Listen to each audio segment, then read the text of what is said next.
welcome back to Wild and Free Art. I hope you're all doing well. I'd like to just excuse my coughing, coldy voice and sniffles. I apologize, but I've been gifted a cold by my kids, so bear with me. So today I wanted to start finally working on a nature journal that I have been wanting to make for about a year and slowly been making bits and collecting bits, but I've never actually started making the journal or the pages or anything like that yet. So I thought that today I would share with you my process for making the cover of the journal. And then in different parts of the series, we will look at doing all the other bits and then putting the finished one together. So today I have some eco-dyed fabric that I did, and I'm going to be using that to cover this book here, which I got secondhand. I saw the cover and I knew that the thickness of this spine was what I wanted because we're going to be putting a lot of bulky things in here. So I decided that this was going to be my nature book cover. So in order to do this, when you have a book like this, you need to remove the old book. Now this one's actually still in very good condition. So it does require a little bit of patience. I don't know if you can see. So what we need to do is we need to take this out of this. In order to do that, you need a sharp knife, and I found my craft knife. And basically what we're gonna do is just cut down the side, trying not to actually cut the cover, and it should come out quite easily. There we go, look. There we are, that's one piece.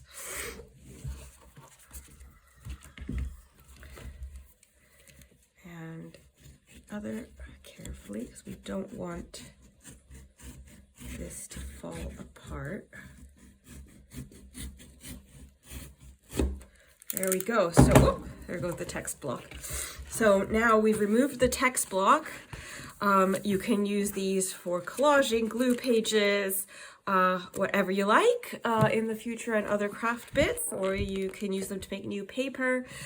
So yeah, don't throw it away because it will still have a lot of use to it. Okay, so now we're left with our cover.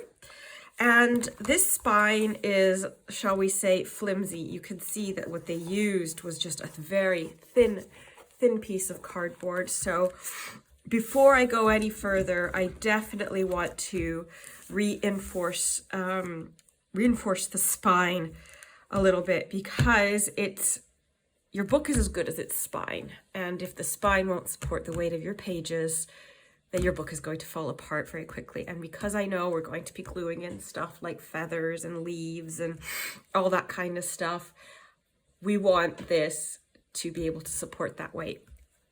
So what you need to do, you can get a piece of cardboard about the same size as this, or chipboard, something sturdy, and we're going to tape it in with some, or glue it and tape it in my case, because I want to reinforce here as well, it into the book, and make sure that it still folds. So I'm just gonna go grab my stuff. That's practically perfect. So we'll use that. All right. So as you can see, this is a very thick piece of chipboard. I can't remember where it came from. Oh yes, I remember. It was used to stiffen the back of photographs that I ordered from a print lab for my clients. So we're going to use this guy, and we want him to be just the same size as this piece of little flimsy cardboard. So let's grab the ruler, which I also forgot. All right, let's try that again. Get the ruler And we'll measure this and make sure that we get the right size. So this is about...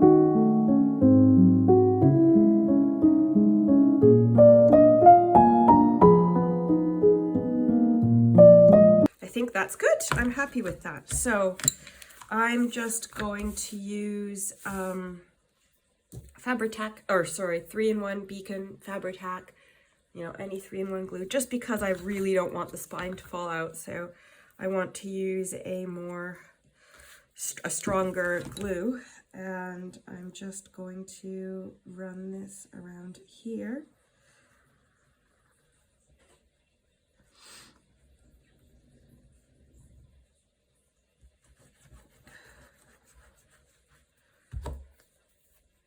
And I just like to rub it out a bit. And line it up. I'm just going to press it this way as well.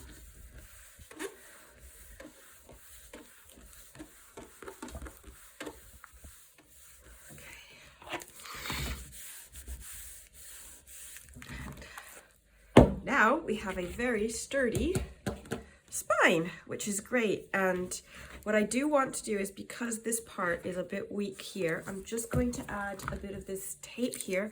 This is called framer's tape. It looks like paper tape, and it is paper tape, but it's got a very strong adhesive on the other side. As you can see, it's really quite sticky. So it's really good to use to reinforce your books. Oh, see, I can't even get it off. So yeah, I'm just gonna run this down here.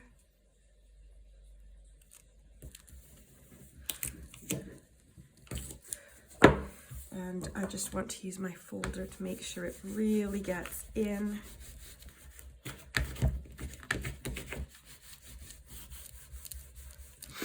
So that we can fold it without any problems.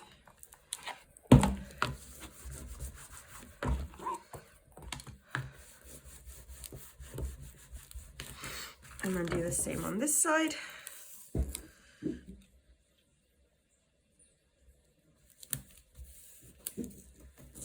Oh, come on. When I say it's sticky, I mean it's sticky.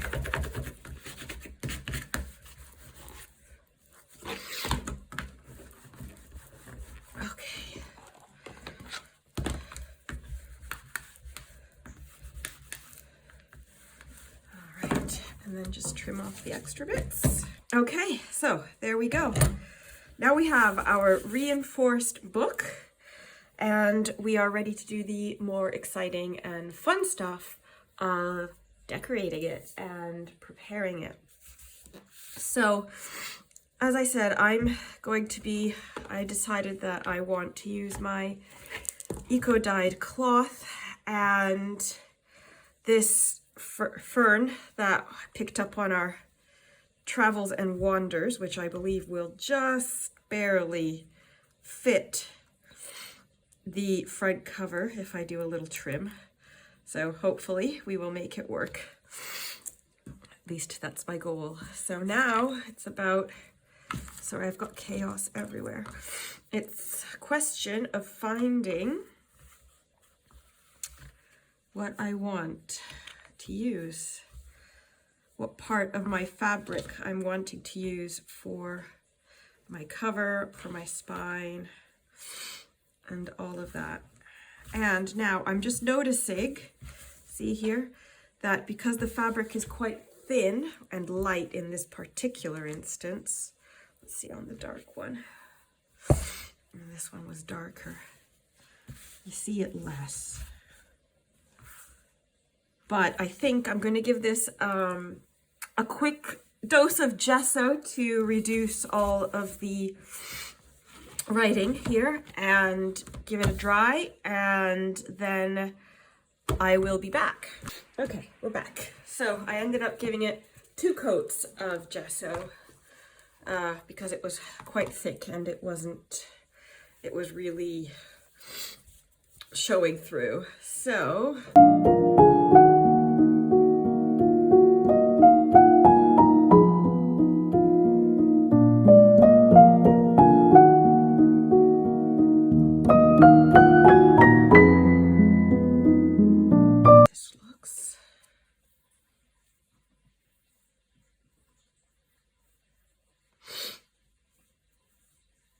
that'll look nice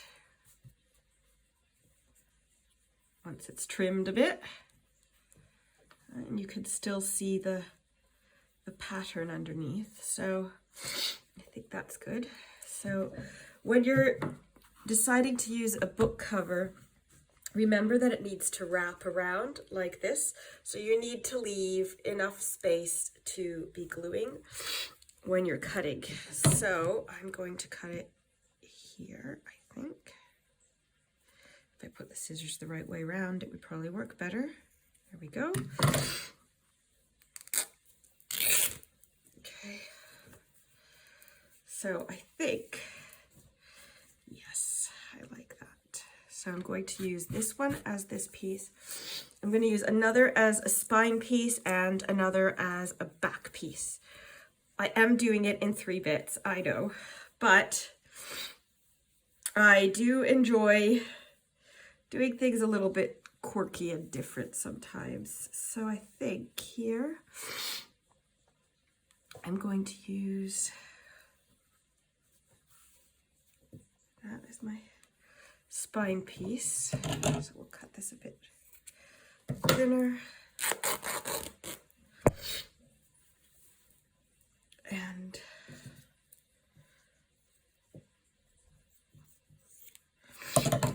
that, maybe this way.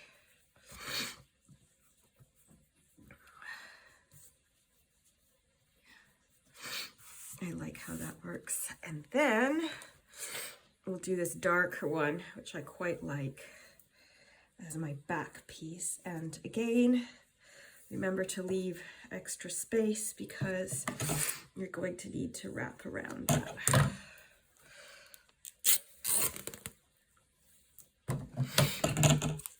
Oh, come on. There we go.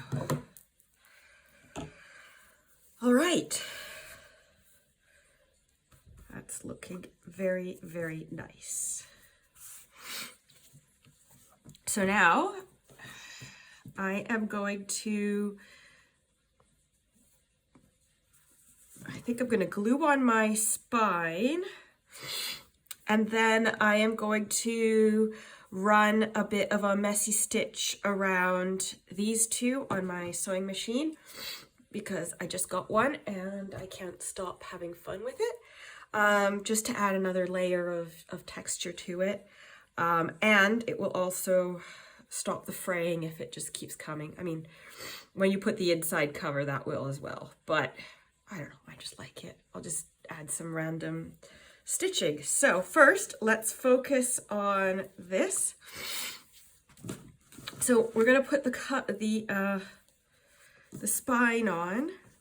So I'm gonna make sure that I leave quite a bit of space top and bottom because it will fold over like so onto the inside.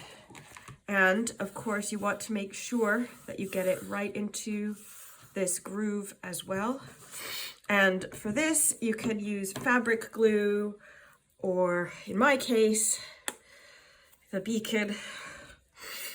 It's up to you, whatever you have. You could use PVA as well It's depends on what you have on hand. I'm not a glue snob.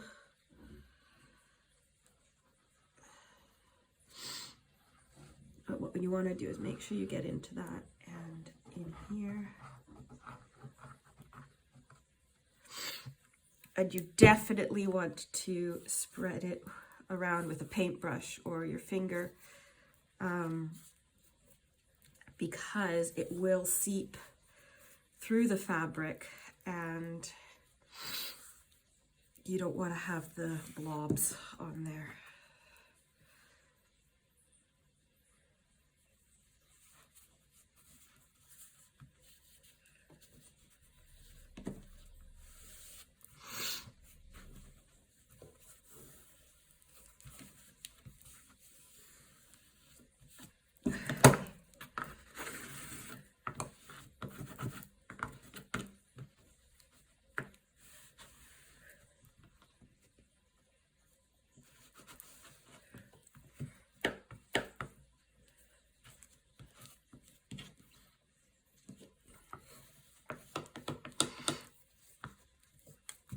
Oh,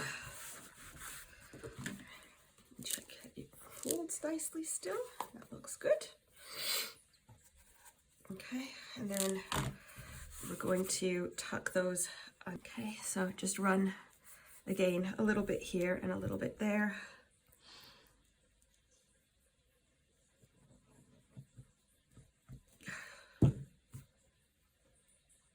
And make sure that you also get the edge of the book. Pull and fold.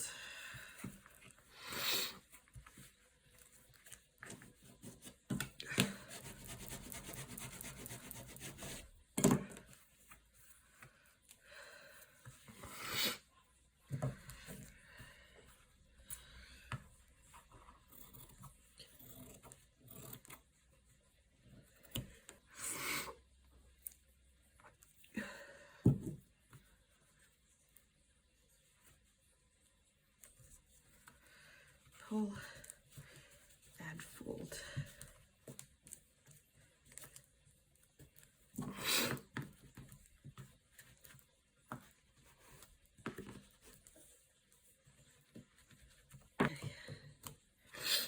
There we go.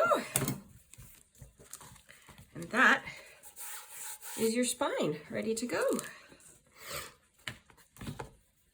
I have, it's still a bit damp with the glue, but I think we're okay to get started. So to keep going, sorry.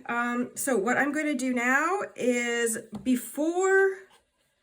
so I'm going to glue this, but only part of it, only about half, because I'm going to need to stitch some of my fern just as extra, well, decorative and as extra security for when I glue it on here.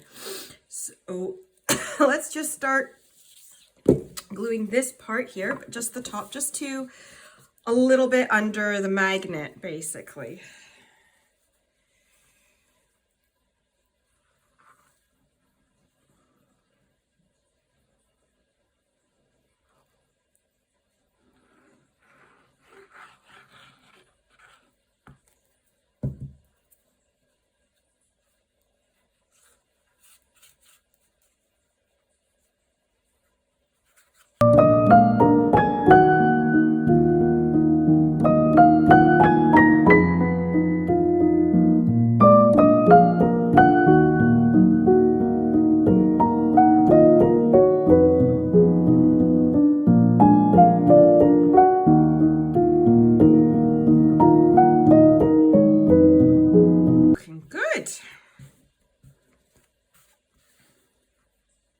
Good, that gives me space also to sew that.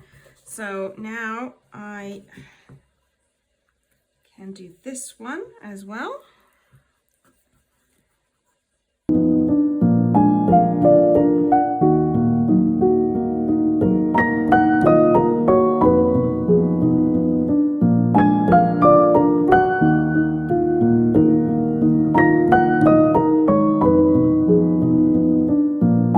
always keep forgetting to put the lid on the glue. It's terrible. I'm going to end up with it dried out in less than a week, I'm sure. All right, so next thing I'm going to do is just look here so I can get my idea on the placement. Yeah, I might have done that one a little bit too high, so that'll be fun. See, mistakes happen to all of us. I'll just add another level. Okay, so I think I quite like it. Like so. Yeah, okay. So I'm just going to glue on here.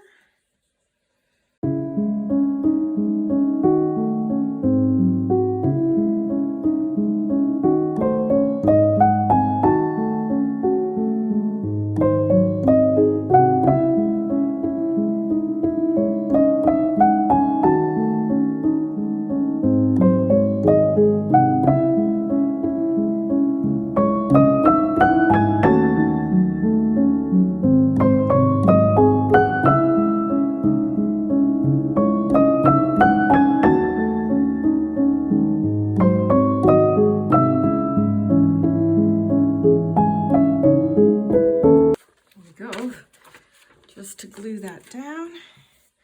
Okay, and then I have pre-prepared and pre-threaded my needle, so I can just give this a good quick stitch around the bottom without having to make you guys suffer through me trying to thread the needle again, because yeah, that wasn't a very fun experience the last time.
Okay, so that is done.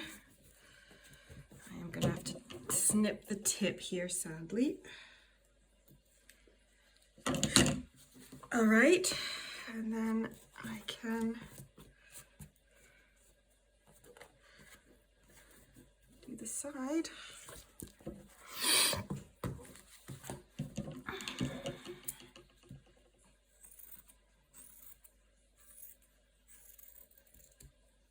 I suppose I could use that on the bottom.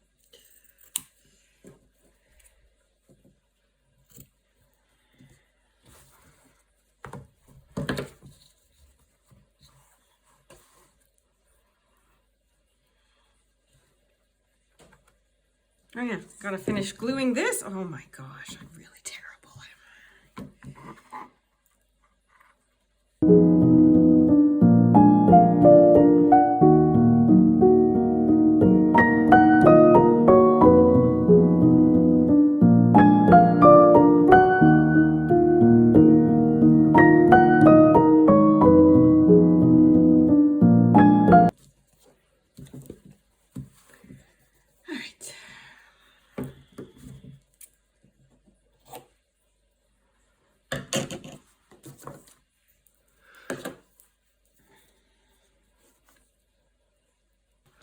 All right. Slowly getting there, aren't we? Okay, so that still closes. Still good. And then we can also bend it twice when it's not so thick. And that should be all right. So now the last thing I wanted to do was add the book plate, and then for today I would say that's a wrap. So book plate, don't be like me and make it upside down. There's always a top and bottom to your book plates so that you can slide something inside. So you can see how there's a ridge here and there's no ridge there. So that is the bottom because you're going to be sliding stuff in there. So I think I've come to the conclusion that I want to put my book plate down here. I just think it's too busy up here. So I think I'm just going to put it down here. Okay.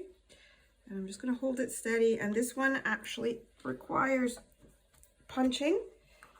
So I use my awl to punch my holes, and then it has little screws. And since I lost my little teensy tiny little whatchamacallit, screwdriver, I will be using these little guys, this little tip of my other screwdriver to make it go through. Okay, so I have secured and taped here, and I would consider my cover finished for now. So that is how it's come out from the side, back, front, and then of course we have all this extra space in case we get too chunky. You never know. So I hope you've enjoyed this very lengthy video on how I made the cover, how I'm making the cover for my nature journal. In part 2, we will look at doing the inside front cover and choosing the papers for the signatures, and then I will explain my process when of how I want to actually do this journal here. Thank you so much for joining me actually. And if you liked this video, please remember to like and subscribe, as every little bit of support helps get my channel out there. So thank you so much and have a wonderful day.